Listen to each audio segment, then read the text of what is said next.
guys, it's Becky. Welcome back to my channel if you're already part of my YouTube channel family. If you're new here, I'm so glad to have you. Today's video is a little bit of a one-off. I don't talk about fitness a whole lot on my channel, but I did do a poll on Instagram and I asked you guys if you were interested in hearing me talk about how to gain confidence in the gym. So a lot of you said yes, so that's what this video is today. And I want to give you a little bit of a backstory about why working out in the gym has been such a pivotal thing for me and such a source of pride for me. I felt like I couldn't share the tips without telling you why I feel qualified to give you the tips in the first place. So backstory about me is I am a very shy, one of my biggest fears is looking foolish in front of people. I think it's one reason why I hate clowns or people in costume, because they usually try to pull you out and make you do something ridiculous in front of everybody. So I hate that. In high school, I actually got an F in gym class because I didn't want to sweat in public, and I know I'm bad at sports. I'm the kid that would score for the wrong team, so I didn't want to participate. I'm really bad at understanding rules, and so I'm like, oh my goodness, I'm gonna go to the wrong side of the court or whatever, and so I just didn't dress out, which basically you had to put on your gym clothes to be able to participate. I was like, well, I just won't dress out and then I don't have to participate. But the bad thing is when you do that often enough in a row, they give you an F for it, if you can imagine that. So my high school senior year, I had an F in gym class, and I was like, you guys cannot fail me for gym class, and I won't be able to graduate high school because of gym class. So I begged the teacher and she gave me a D just so that I could graduate high school. PE was going to stop me from graduating high school. That's how embarrassed and determined I was to not sweat and work out and do things in public. Nothing really changed over the years. I've never really changed that. I don't like sweating in public. I don't even like breathing hard in front of other people. It's weird. I'm sure some therapists would probably tell me there's some deep-seated problem with me. But anyway, I just don't like public displays of flailing, sweating, grunting, breathing, any of that stuff. And so I never, ever, ever had stepped even a toe in the gym. So going forward a little bit, but still back a little bit, about 11 years ago, I was at my very heaviest. I already had 2 kids, basically 2 C-sections with them. I had an abdominal surgery, which is basically the equivalent of a 3rd C-section. And then I had just had a miscarriage. So I was at my very heaviest and I was very unhappy. And so I decided at that point to really, for real, take charge of my health, get healthy, lose weight, be stronger, have more energy, all those things. So that was about 11 years ago, and I did lose 30 pounds that I have kept off consistently since then. I never lost any of that weight initially, those 30 pounds. Never stepped foot in a gym to lose it. I did it all at home with YouTube workouts and some DVDs that I had. Started out with 5-pound weights, then I moved up to 8, and I had 10, then I got my power block weights, which are adjustable. I still love those, and if I were to work out at home now, I would still use those because they're awesome. But I mean, everything I did to lose weight was at home. I had a treadmill for a while, so that was really helpful, but I never went to a gym, and I don't think you have to go to a gym to lose weight. Obviously, there's benefits to going to a gym, which is why we are going to a gym now. Definite benefits with equipment and maybe doing different moves, even different or differently than you can do them at home. I understand there are benefits to a gym, but you don't have to have a gym membership to lose weight, so don't think that. But I have gotten to the point, and we did get to the point, my husband and I, where we decided we were going to join a gym together. And we did, and it's been about, I don't know, maybe 6 months, maybe 8 months. I don't really remember when we actually joined. And I never would have thought that I would ever be at the point now where I would even feel somewhat comfortable going to the gym. Again, remember, this is the person that got an F in gym class. This is the person that doesn't like to even breathe heavy. I don't even even when I'm exercising at home, I try to do it where people don't see me. I'll do it in the living room and there's nobody down there, or I'll do it in my room with the door shut. I'm just really private about that. So I feel like I've come a long way, and those reasons, all of those reasons combined are why I feel qualified to help you guys. If you are wanting to join a gym, and maybe you're one of your goals for this year, or maybe your whole life has been to get healthier, to get more muscle, to lose weight, maybe even just have a place to go that is your time to spend on yourself. I know there's a whole variety of reasons of why people join gyms in the first place. So maybe you want to join, but you're intimidated. Or maybe you already have a membership, but you don't go. You're afraid to go. You don't want to go by yourself. You don't know what to do. You feel uncomfortable and unnatural.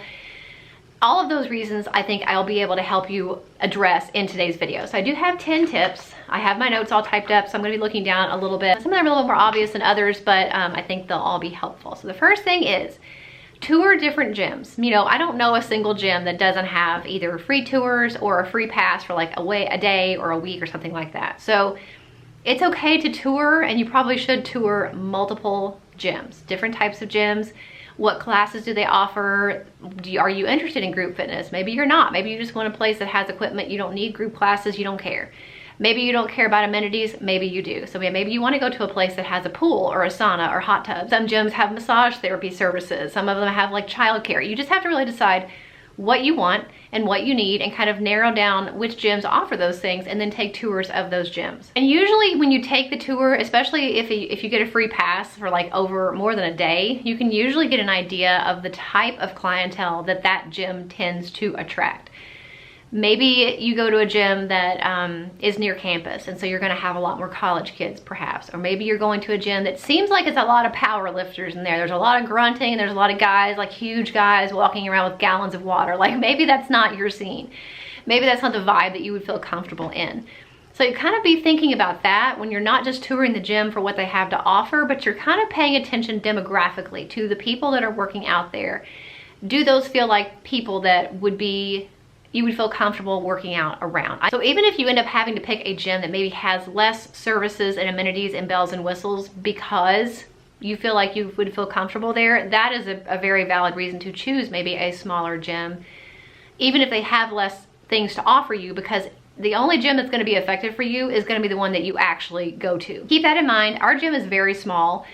And there's a decent amount of equipment. There's enough equipment to do what you need to do, but you know, they don't have a lot of the super amazing machines that some of these bigger gyms have. But I feel like the trade-off for that for us is a very small gym. Therefore, there are a lot less people that are members. So it's a lot less crowded and a lot less intimidating for me. So that's worth it to me to not have some of those other things, just for the sake of knowing that I have exactly what I need and nothing more, but I'm also not being intimidated where I don't want to even go because there's so many people, or there's people that intimidate me. I'm actually going to be able to go to this gym and feel somewhat comfortable. I think it also helps that our gym is 24 hours and you have to have key access to get in, even during the day. Being 24 hours, it's a lot less crowded just in general throughout the day because people are going more times of the day, if that makes sense. The second thing is to ask your gym staff when their busiest times are, because chances are, especially if you're new and you're really intimidated, you're not gonna wanna go at a peak time when they're super busy, maybe before work, maybe right after work. Certain days of the week even, I've noticed at our gym tend to have busier days than others. So be figuring out by asking and also trying different times of the day when it's less busy, so that maybe you'll feel more comfortable and make it a priority to get there during those times. The third tip, which I think is fairly obvious, is to go with somebody. It takes a lot of the pressure off of you, especially in the beginning if you're going with somebody else. I felt better knowing that just my husband was in the room. Even if he wasn't working out like next to me, I felt a lot more comfortable knowing that. Not for safety purposes necessarily, but just, I don't know, it just made me feel better to know that he was there. And if I felt stupid for some reason, all of a sudden I can go hang out near where he is, or, you know, different things like that. So if you're the type person that is motivated by having somebody go with you, or you feel the pressure taken off of you when you go with somebody, find somebody to go with if possible. And that may not be possible for you, and that's okay too. I think these other tips will help compensate for that. But for some people who, especially in the beginning, need somebody, try to find somebody to go with. Even if they're not your best friend, you don't have to love this person and want to spend every day with this person. They have to just be somebody that you can get along well enough to work out with for an hour, maybe a day. So that kind of opens up your possibilities when you realize it doesn't have to be your husband, doesn't have to be your best friend, just somebody that you know who also has fitness aspirations like you do, that you can go to the gym together. And for me, especially in the beginning, it really helped me to have that person to go with in the beginning. But now I've gotten to the point where I don't really mind whether I go by myself or not. And sometimes I actually prefer it because like it's less stress on me, where if my husband gets done before me, I feel like I need to hurry, or, you know, I can just kind of take my time when I'm by myself. So it's funny how that has shifted for me, where I didn't in the beginning want to go at all by myself, and now I oftentimes prefer to go by myself. So, but keep that in mind if you need that person to go with you, especially in the beginning. Okay, the fourth tip is super important. It's something that I did and I have been continuing to do over the course of time, is to do your research ahead of time. So a lot of intimidation with most things in life just comes from not knowing what to expect or what to do in any given situation. And of course, in a gym environment, you have tons of equipment. You have some things that can very seriously injure you or somebody else if you're not careful with it. So obviously there's a lot of intimidation built up around just the equipment alone. how to use it, how to switch the weights, where to start, all those things. So, and even though I think every machine I've ever seen at a gym has a label on it to tell you what body part it works and kind of a little infographic of how to use the equipment, for me, I think it helps to see it being used in person. So I'll either watch somebody when I'm at the gym, you know, knowing that they could be doing it wrong, but kind of keeping in mind that they probably know what they're doing. I'll watch other people, see how they use the equipment. I'll watch YouTube videos ahead of time to see how certain moves are done on different pieces of equipment. So that has really helped me to get familiar with what the equipment is and typical body parts that it tends to work. And even within that category, you know, there's some machines that you can use multiple different ways to hit different parts of the muscle and things like that. So there's always reasons why you could be doing your research to not only lower your intimidation factor by the equipment, but also learning new ways to use the same equipment differently. You can also ask your gym if they offer, or maybe if they don't do it for free, but they charge you, maybe you can get a tour, like a guided tour of each piece of equipment. And maybe that might be something that's included in that #1 tip where you do a gym tour, maybe not. But maybe doing even a session with a personal trainer, maybe just one session to get an idea of the equipment and how you might want to use it and integrate it into your workouts. So all that research can pretty much be done on YouTube. I follow a couple different fitness influencers also on Instagram, so that's really helpful to not only get motivation of, you know, going to the gym in general, but also how people are using equipment, how they're fitting it into different muscle group focuses, different movements with using the same piece of equipment to get different results. So there's a lot of research that can be done to not only benefit you as far as your results, but also to take that intimidation away, especially in the beginning. My 5th tip is to have an idea of what you're gonna do when you get to the gym. It's probably never really a good idea in any scenario in life to just show up to anything important and expect to know what to do. So it's no different with the gym. You can always change your mind when you get there based on maybe your mood just changes, or maybe somebody's using the equipment that you plan on using the entire time, or the dumbbells, they're hoarding the dumbbells and you can't use the ones you wanted to use. There's all different reasons about why you might have to kind of switch your plan at last minute. But I feel like another big source of intimidation around the gym is just not knowing what to do when you get there. Like, what am I gonna work out? How do I do a split? Like, do I do upper body one day, lower body the next day? Do I break my upper body up into 2 sections of push-pull muscles? Do I do lower body all, you know, glutes one day? Do I do upper quads another day? There's all different types of workout splits that you can do, basically dividing your body into sections and pairing different body groups, muscle groups together. But knowing ahead of time what I'm gonna do when I go to the gym really helps me. So one of the best things you can do, especially in the beginning, is go in with a plan in mind. And there are free gym plans you can find online. You can also purchase a program. Pretty much every fitness influencer I've seen on Instagram or YouTube has their own program that they're selling, or their own app. Obviously, it's gonna cost you money. It's not necessary, but it might be helpful to you, especially in the beginning, to take some of that pressure off about knowing what to do. And once you've done it for a while, then you can probably be like, okay, I don't need this app anymore. I already have an idea of what I like to do, what works for me, and I can cancel that. That's up to you. But there's 2 that I would recommend. Alex Rice, I follow her on Instagram. I really like watching her do her own workouts, and she has a fitness app where she does programs. You purchase the app and she'll have preloaded programs or workouts for you to do at the gym or at home. Also, Sadie Active is another one. I'll try to remember to link these in the description box.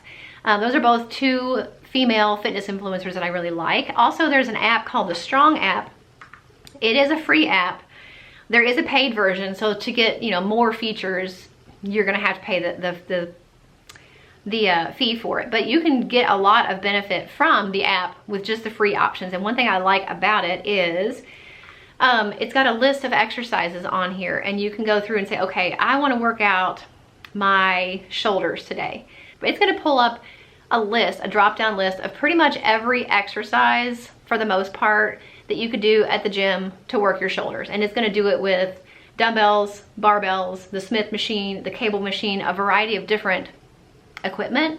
And you can go through and click which ones you want. You can even set how many reps you want, and you can create your own workouts using this app.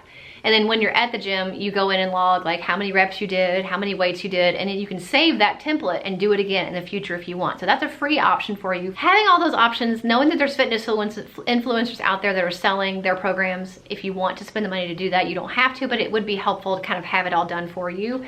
So those are some options that really do help, not only with making a lot of progress, especially in the beginning, but also taking a lot of that intimidation off in the beginning. Okay, my 6th tip, which I still kind of do this to this day, but it really helped me a lot in the beginning. The cable machine has been my best friend.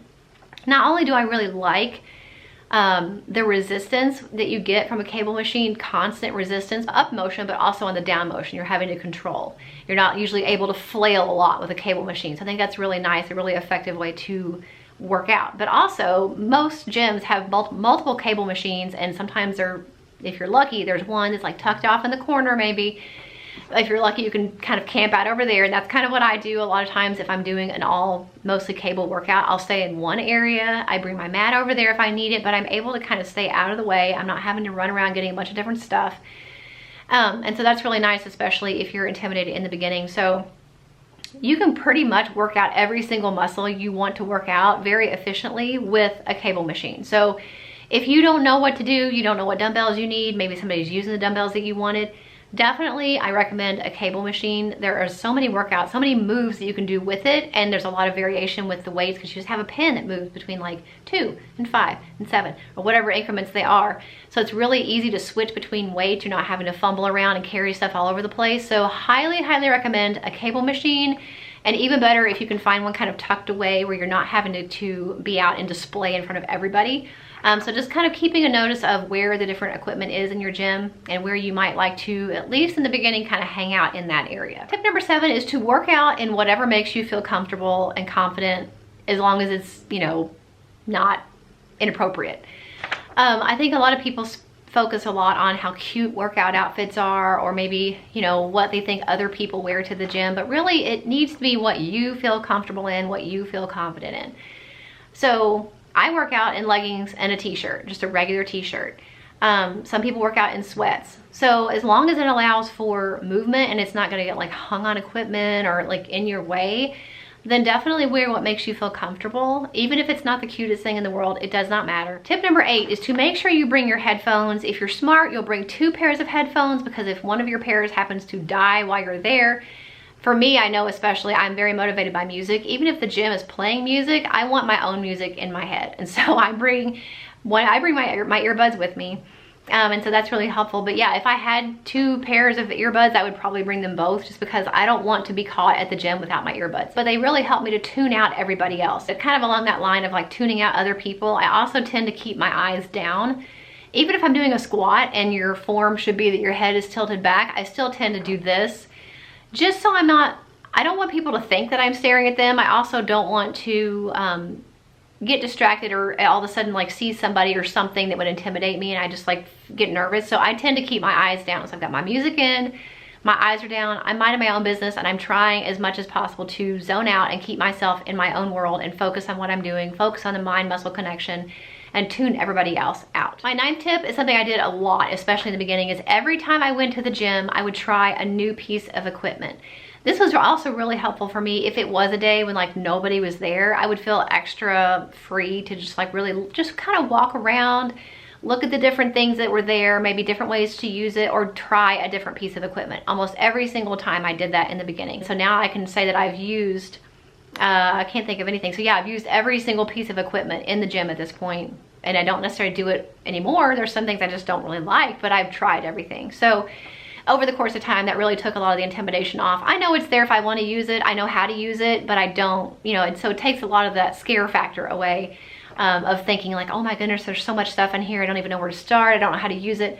I've pretty much done it all now. And my 10th tip is probably the one that most people are going to say in a video like this. And it's remember why you're there and why other people are there as well. Nobody is there to make fun of you or judge you. Even if they do, more than likely you're not gonna know it, because unless they come up and tell you, you know, you look like a complete idiot doing that, which hopefully they don't, you're not really ever gonna know what they thought of you, even if they paid attention to you. But most people aren't paying attention to you. And that's something I have to keep telling myself too. Most people are, really probably nobody is paying attention to what I'm doing. So you have to keep that in your own mind. They're on their own journey. You're on your own journey. They're in a different spot in their journey than you are. You may be better at some things than they are. They may be better at some things than you are. So everybody's just kind of on their own path. Just try to remember that. Try to tell yourself that. Fake it till you make it. Tell yourself you're confident. Remind yourself why you're there. You know, you're taking time away from other things you could be doing, maybe other things you need to do, maybe even hanging out with your family or your friends or your kids. You've already shown up at the gym, so now it's time to show up for yourself. That's the half the battle is just getting there. So I still have a long way to go with my gym confidence. I still have a long way to go with my fitness journey. There's still so many things that I want to change or improve or get stronger in. My goals have definitely changed over the years from what I originally thought. You know, I was all like cardio, cardio, cardio. I really didn't think a whole lot about strength training, and then I realized how important that was. And then I realized since joining the gym that I wasn't pushing myself hard enough at home. I could have done a lot more. I could have lifted a lot more. I could have gone up in more increments sooner than I did. There's so many things that I have realized since joining the gym that has been really interesting, kind of eye-opening for me. But for somebody who is a gym class flunky, I feel like I've come a huge way. I mean, especially in the beginning, like I like running. I don't do it very often, and that's one reason I sold my treadmill, because it hurts my knees and my ankles. But I did really like running. I still enjoy it, and I do it every now and again at the gym. But like when I first started going, I wouldn't even run on the treadmill if there was anybody else in the gym. Not just, oh, not next to me or 2 treadmills down. Like, no, if there was anybody in the building, I would not run on the treadmill. And now I've gotten to the point where I will run if there's people in the building. I will run even if there's somebody next to me. So that is a huge milestone for me. So many good things that have come from joining the gym, not just physical things, but also mental things in my own head of not just getting stronger with my muscles, but also getting stronger in my brain and with my confidence. And like I said, I still have a long way to go. I don't think I'm ever going to arrive where I ever feel never intimidated or like perfectly happy with the way my body is or whatever. But I've made so much progress, and a lot of that has been in the last 6 months or so since joining the gym, pushing myself in new ways physically, but also mentally, which I think is just as important. So remember, you don't have to join a gym to lose weight. You can lose weight doing things at home and workouts and treadmills and ellipticals and walks and different things. You don't have to join a gym. There are a lot of benefits to it. I think it will change a lot of your physical appearance because you do have access to more equipment. You maybe do have access to more weight than you might at home. But then also that mental aspect, you know, working on your confidence, working on your mental strength. I think that's something that I'm getting from the gym that I would not have gotten at home with my workouts. So just keep that in mind. There are definitely pros and cons to working out at home and working out at the gym. I think there's definitely a time and a place for both. So I hope this video was helpful. Like I said, I'm not a professional. I don't have a 6-pack. I can't bench my body weight, I don't guess. I haven't tried that. But I feel like I'm a lot more relatable in some ways because I am just an average person. Let me know in the comments if you are on a fitness journey of your own. Are you trying to lose weight? Do you just want to get stronger? Do you even have a gym membership that maybe you don't go, or maybe you do go to the gym, but you had kind of been intimidated? You know, I would just really like to hear your all stories of kind of where you're coming from in your health journeys.